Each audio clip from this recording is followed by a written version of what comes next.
جی بسم اللہ الرحمن الرحیم. آپ سب کا بہت شکریہ. آج آپ بڑے شارٹ نوٹس پہ یہاں آئے.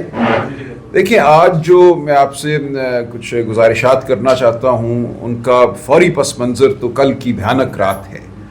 دیکھیں کل رات پورے ملک میں اور خاص طور سے پنجاب میں اور خیبر پختونخوا میں اغوا کا گمشدگیوں کا ایک بھیانک کھیل کھیلا گیا. شاہ محمود قریشی صاحب کی بہو، ایک نوجوان خاتون جس کا کوئی تعلق نہیں ہے سیاست سے، زین قریشی صاحب کی اہلیہ، ان کو جس طرح سے ان کی گھر کی دہلیز سے اغوا کیا گیا. مسلح افراد نے گاڑی کے شیشے توڑے، ان کو بندوقوں کے سائے تلے ایک نامعلوم گاڑی میں بٹھایا اور اس کے بعد 4 گھنٹے وہ مبعوث رہیں.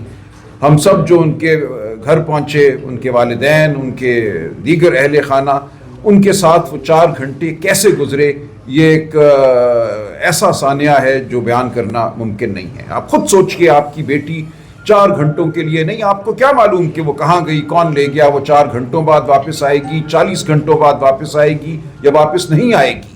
کچھ کسی کو خبر نہیں تھی. ایک تاریک رات تھی اور ایک خاموشی تھی، جبر کی خاموشی.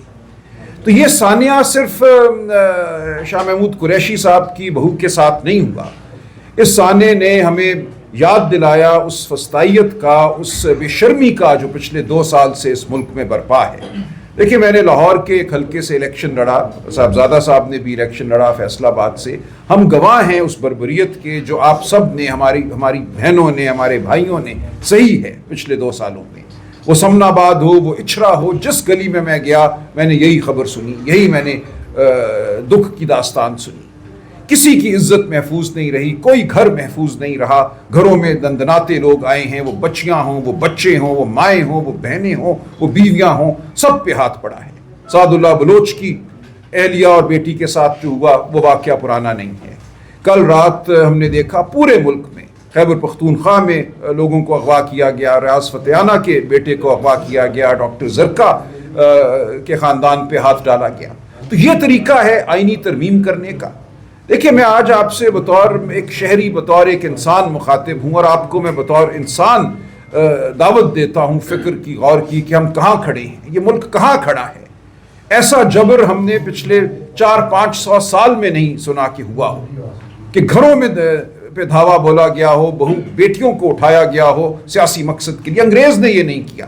1860 میں جو انگریز نے قانون بنائے، جو ضابطۂ فوجداری بنایا، اس میں لکھ دیا کہ گھر میں داخل نہیں ہوگا کوئی، بہو بیٹیوں کو، خواتین کو طلب نہیں کیا جائے گا تھانے میں. یہ تمام چیزیں انگریز نے 1860 میں لکھی تھی، جس کو آج ہم 2024 میں پامال کر رہے ہیں. کوئی قانون نہیں ہے، کوئی شرافت نہیں ہے، کوئی میں سمجھتا ہوں اس وقت قاعدہ نہیں ہے، کوئی بے شرمی کی حد نہیں ہے جس کو ہم پھلانگنے کو تیار نہیں ہیں. اور کہا یہ گیا اس بچی کو، میں موجود تھا جب وہ بازیاب ہوئی، جب وہ واپس آئی، اس کی تمام بات کل رات میں نے سنی شاہ محمود صاحب کی بہو کی. اس نے کہا مجھے ایک ہی بات کہی گئی، بدتمیزی نہیں کی گئی اس کے ساتھ. 4 گھنٹے اس کو نہیں پتا تھا کہ اس کے ساتھ کیا ہونا ہے. وہ ایک بند کمرے میں تھی، باہر بندوقیں تھامے لوگ کھڑے تھے. وہ کہتی ہے مجھ سے جو بات کی گئی، ایک صاحب اندر آئے اور انگریزی میں مجھ سے بات کی انہوں نے کہا یہ جو ہم نے آپ کو اٹھایا ہے یہ اس ملک کی معاشی ترقی کے لیے ضروری ہے. یہ ہم ایک سگنل دے رہے ہیں کہ ہم اس ملک میں معاشی ترقی کے لیے ہر قدم اٹھانے کو تیار ہیں. یہ وہ قدم ہے جو آپ اٹھائیں گے معاشی ترقی کے لیے؟ آپ اس ملک کو کیا بنانا چاہتے ہیں؟ قبرستان میں معاشی ترقی ہوا کرتی ہے، بے شرمی میں معاشی ترقی ہوا کرتی ہے. یہ وہ لوگ ہیں جو آج اس ملک پر قابض ہیں، جو یہ سمجھتے ہیں کہ وہ اس ملک میں معاشی ترقی برپا کریں گے جبر کے ذریعے. وہ طالب علم ہوں، طلبہ ہوں، احتجاج کرتے ہوئے ان پہ ڈنڈے برسائے جائیں گے، گولیاں برسائی جائیں گی، واقعات کو چھپایا جائے گا. کیا ہوا کیا نہیں ہوا حقیقت سامنے نہیں آئے گی. ایک خوف کا سما ہوگا جس میں آپ کہتے ہیں کہ فیکٹریاں چلیں گی، دوڑیں گی، آپ کہتے ہیں کہ اس میں روزگار پیدا ہوگا. آج مجھے کوئی کم عمر شخص، نوعمر شخص، نوجوان ایسا نہیں ملتا جو اس ملک سے بھاگنے کا ارادہ نہیں رکھتا. میں حقیقتاً یہ کہتا ہوں. میں بہت یونیورسٹیوں کالجوں میں جاتا ہوں، مجھے بلایا جاتا ہے لیکچر دینے کے لیے، نوجوان نسل سے گفتگو کرنے کے لیے، اور میں پوچھتا ہوں ان سے کہ کون اگلے 30 سال 40 سال اپنے دیکھتا ہے کہ اس ملک میں آپ پھلے پھولیں گے، آپ اپنا کیریئر جو ہے یہاں بنائیں گے. میں کہتا ہوں ہاتھ اٹھاؤ. 100 کے مجمع میں، 100 کی کلاس میں شاید 1-2 ہاتھ اٹھاتے ہیں. جو کہتے ہیں کہ ہم اس ملک میں اپنا مستقبل دیکھ رہے ہیں. تو آپ نے کیا برپا کر دیا ہے؟ آپ نے اس ملک میں جو بنیادی ایک رشتہ ہوتا ہے ریاست کا شہری کے ساتھ، ریاست کا اپنے بچوں کے ساتھ، اپنے نوجوانوں کے ساتھ، اس کو آپ نے تار تار کر دیا ہے. اور آپ کہتے ہیں ہمیں IMF سے لون مل گیا، اب یہ معیشت دوڑے گی، ہم نے SCO کانفرنس کر دی، اب یہاں پر فراوانی ہوگی. کس چیز کی فراوانی ہوگی؟ جبر کی، ظلم کی فراوانی ہوگی. تو میں آپ سے گزارش کرتا ہوں کہ جو کچھ اس ملک میں ہو رہا ہے اس کو چھپائیے نہیں. دیکھیے، ہمیں یہ کہا گیا عمران خان صاحب کے حوالے سے 3 اکتوبر کو آخری ان سے ملاقات ہوئی، اور یہ کہا گیا کہ اب 19 اکتوبر سے پہلے ان سے ملاقات نہیں ہوگی. ایک 16 دن کا وقفہ تاریکی میں ڈوبا ہوا. نہ ان کی صحت کے حوالے سے کچھ بتایا جائے گا، نہ کسی اور حوالے سے ان سے کوئی ملاقات ہوگی، نہ وکلاء کی، نہ سیاسی رفقا کی، نہ خاندان کی. 8 اکتوبر کو ان سے ایک میٹنگ طے تھی جو جیل مینول کے تحت ایک حق تھا خاندان کا ان سے ملنے کا. ایک قاعدہ ہے جو دیا ہوا ہے قانون میں، اس حوالے سے عدالتوں کے فیصلے بھی ہیں بالخصوص عمران خان صاحب کے حوالے سے کہ ان کی ملاقاتوں پہ قدغن نہیں ہوگی. 8 کو وہ نہیں مل پاتے. ان کی میٹنگ جو طے شدہ تھی اس کو منسوخ کر دیا جاتا ہے. ان کی ایک ہمشیرہ جو آزاد ہے اب بھی، باقی 2 تو جیل میں ہیں جن کو ناحق گرفتار کیا گیا، وہ آتی ہیں اسلام آباد. میں ان کی طرف سے ایک پٹیشن دائر کرتا ہوں، وہ ہائی کورٹ میں لگتی ہے. ہم یہ استدعا کرتے ہیں کہ انسانی رویوں کے تحت آپ ایک ہمشیرہ کو یا ایک ایسے ڈاکٹر کو جس پہ انہیں اعتماد ہے خان صاحب کو اور ان کے خاندان کو، ان کو 20 منٹ کے لیے صرف ملنے دیجئے خان صاحب کو، تاکہ جو کروڑوں لوگ پاکستان میں اس وقت تشویش میں مبتلا ہیں ان کی تشویش ختم کی جا سکے. عدالت نے بدقسمتی سے ہماری درخواست رد کی. میں پورا دن اس دن عدالت میں بیٹھا. 4 بجے ہمیں بتایا گیا، 9 بجے صبح ہماری جو استدعا تھی وہ سنی گئی کہ ہمیں قابل غور نہیں سمجھا گیا ہماری استدعا کو. ہم آئے باہر. ہماری پولیٹیکل کمیٹی نے ایک ہنگامی اجلاس کیا. اس میں ہم نے یہ فیصلہ کیا کہ اب ہمیں احتجاج کرنا ہے. ہم قانونی راستہ اپنا چکے، کوئی اور آگے ہمیں راستہ نظر نہیں آتا. ہم عمران خان صاحب کو 16 دن ان کے رحم و کرم پر نہیں چھوڑ سکتے. ہم سب تشویش میں مبتلا تھے، خان صاحب کے حوالے سے، ان کی صحت کے حوالے سے، ان کی فکر تھی ہمیں. تو ہم نے یہ فیصلہ کیا 11 تاریخ کی شام کہ ہم 15 تاریخ کو اسلام آباد میں ایک احتجاج کریں گے. اب اس کے بعد کیا ہوا؟ بہت سوال اٹھے ہیں. میں سمجھتا ہوں ہمیں جواب دینا چاہیے ان سوالات کا. ایک بیانیہ ہے سوشل میڈیا پہ، یوٹیوب پہ، وہ قائم کیا گیا. ہم پہ غداری کا الزام لگایا گیا، ہم پہ بزدلی کا الزام لگایا گیا. تو اب میں سمجھتا ہوں ضروری ہے کہ ان تمام الزامات کو دیکھا جائے، کس حد تک ان الزامات میں صداقت ہے اور کس حد تک معاملہ کچھ اور تھا. ہوا اس طرح سے. اب میں آپ سے عرض کرتا ہوں بطور سیکرٹری جنرل، جب 11 تاریخ کی شام یہ فیصلہ ہو گیا کہ 15 کو ہم نے آنا ہے اسلام آباد اپنا احتجاج ریکارڈ کرنے، پرامن احتجاج ریکارڈ کرنے، ہم نے کبھی توڑ پھوڑ نہیں کی. خان صاحب کی پوری سیاست اس چیز کی گواہ ہے کہ ہم نے تخریب کی سیاست نہیں کی. سڑک پہ آنا ہمارا بنیادی حق ہے. اس حق کو اب اس رجیم نے اس دور میں ایک جرم سمجھ لیا گیا ہے. اور یہ ہمارے حوالے سے نہیں، جو بچوں کے ساتھ ہو رہا ہے، جو اس وقت پنجاب میں اور پورے پاکستان میں اس وقت جو ایک تشویش کی لہر ہے، جو ہمارے بچے سڑکوں پر آ رہے ہیں، جو ان کے ساتھ سلوک کیا جا رہا ہے، ان کو مجرم سمجھا جا رہا ہے. یہ نہیں ہے مجرم. انگریز بھی اس کا حق دیتا تھا. بڑے بڑے مجمع برپا ہوتے تھے، لوگ سڑکوں پر مارچ کرتے تھے، احتجاج کرتے تھے، نعرے لگاتے تھے. یہ کب سے جرم ہو گیا؟ یہ ایک بنیادی انسانی حق ہے احتجاج. اس احتجاج کو آپ نے جرم کا نام دیا. آپ نے کہا جو آئے گا ہم اس کو مار پیٹ کے ختم کر دیں گے، اس کو مبہوس کریں گے، مقدمہ بنائیں گے یا مقدمہ نہیں بنائیں گے، اس کو اغوا کر کے کسی کال کوٹڑی میں ڈال دیں گے. آج انتظار پنجوتا کہاں ہے؟ آج 9واں دن ہے.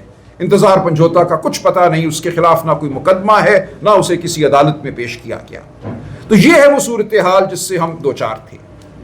12-13 تاریخ کے دوران مجھے مختلف علاقوں سے، پنجاب، خیبر پختونخوا اور اس سے آگے بھی، ایم پی اے حضرات کے فون آئے. تقریباً 70-75 ایم پی اے حضرات کے مجھ سے رابطہ ہوا اور مجھے یہ کہا گیا کہ جو فسطائیت کا عالم ہے اس وقت 4 اور 5 اکتوبر کے بعد، جتنے لوگ ہمارے اٹھا لیے گئے ہیں، بے گناہ لوگ اٹھا لیے گئے ہیں، جو بچوں کو مارا پیٹا گیا ہے، تو ہم اس وقت اس قابل اپنے آپ کو نہیں پاتے کہ ہم اسلام آباد صحیح طریقے سے آ سکیں. ہم روپوش ہیں، ہم گھر سے باہر نکلنے کی حالت میں نہیں ہیں. تو اس حوالے سے یہ کہا گیا کہ اس بارے میں غور کیا جائے.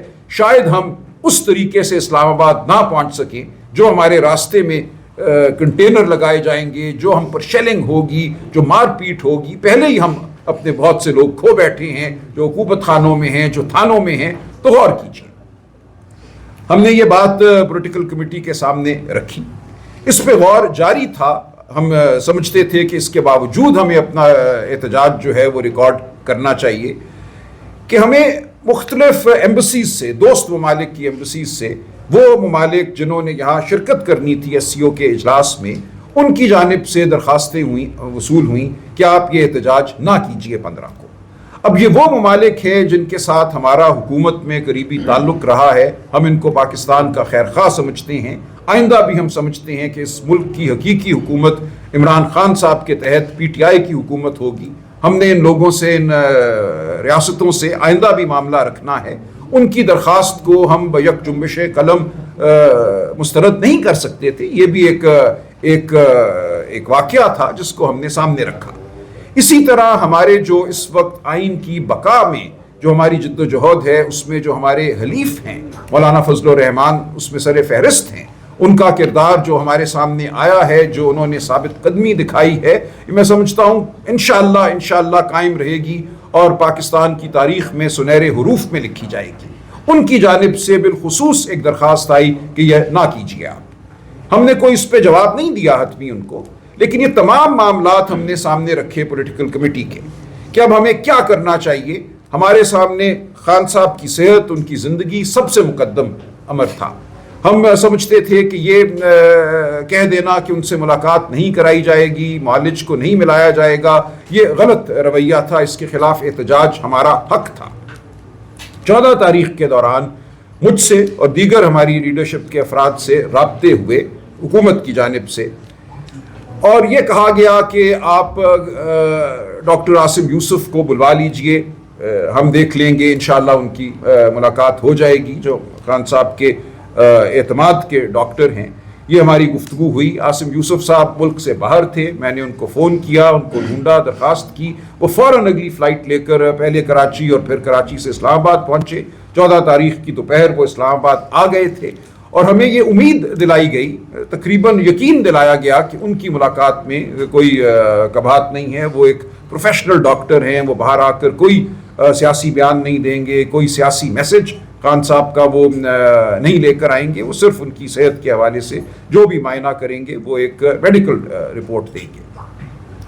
تو ہم اس امر کو بھی ہم نے سامنے رکھا کہ یہ بات ممکن ہے کہ یہ ہو جائے، اور ہمیں کسی حد تک انسانیت کی بنیاد پر یہ امید تھی، یقین تو میں نہیں کہوں گا، امید تھی، قوی امید تھی کہ ان کو ملنے دیا جائے گا. جب یہ سارے عوامل 14 تاریخ کی شام سامنے رکھے گئے، ہمارے 70-75 ایم پی اے حضرات کی درخواست، دوست ممالک کی درخواست، ہمارے جو حلیف جو اتحادی ہیں ان کی درخواست، مولانا صاحب بالخصوص، اور یہ امکان، میں امکان ہی کہوں گا اس کو، کہ ڈاکٹر عاصم یوسف کو ملنے دیا جائے. ان تمام چیزوں کو سامنے رکھ کر میں کہوں گا پولیٹیکل کمیٹی نے ایک فیصلہ کیا اور دیانتداری سے فیصلہ کیا. میں اس تمام بحث میں میں موجود تھا جو پولیٹیکل کمیٹی میں ہوئی، اور ایک بحث ہوئی. ایسا نہیں ہے کہ یہ ایک آسان فیصلہ تھا، آسان فیصلہ ہرگز نہیں تھا. اس میں آراء تھیں، مختلف آراء تھیں، لیکن حتمی فیصلہ یہی ہوا کہ ہمیں ان تمام عوامل کو سامنے رکھتے ہوئے 15 تاریخ کو جو پروٹیسٹ ہے وہ نہیں کرنی چاہیے. ایک فیصلہ ہو گیا. اب یہ کسی کا صادر کرنا فرمان کہ یہ فیصلہ بدعہدی پر مبنی تھا، یہ غداری تھا، یہ میں آپ پہ چھوڑتا ہوں. جو بات ہوئی، جس طرح ہوئی، وہ واقعات میں نے آپ کے سامنے رکھ دی ہیں. میری نظر میں جو بھی رائے دی گئی، میں اپنی رائے کی حد تک تو ظاہر ہے وثوق سے کہہ سکتا ہوں، صاحبزادہ صاحب یہاں بیٹھے ہیں، دیگر رفقا، ہم سب نے اپنی اپنی رائے پوری دیانتداری سے دی، اور اس رائے کی بنیاد پر ایک مجموعی فیصلہ ہوا. اب اگر کوئی اس فیصلے کو بددیانتی پر مبنی قرار دینا چاہتا ہے تو اس کی مرضی ہے. بیانیہ بنانے پہ تو کوئی پابندی نہیں ہے، آپ کہہ سکتے ہیں، کچھ بھی کہہ سکتے ہیں، لیکن جو حقیقت ہے وہ پورے صدق دل سے، وضاحت سے اور بغیر کوئی چیز چھپائے میں نے آپ کے سامنے رکھ دی ہے۔ اب یہ ہے وہ صورتحال۔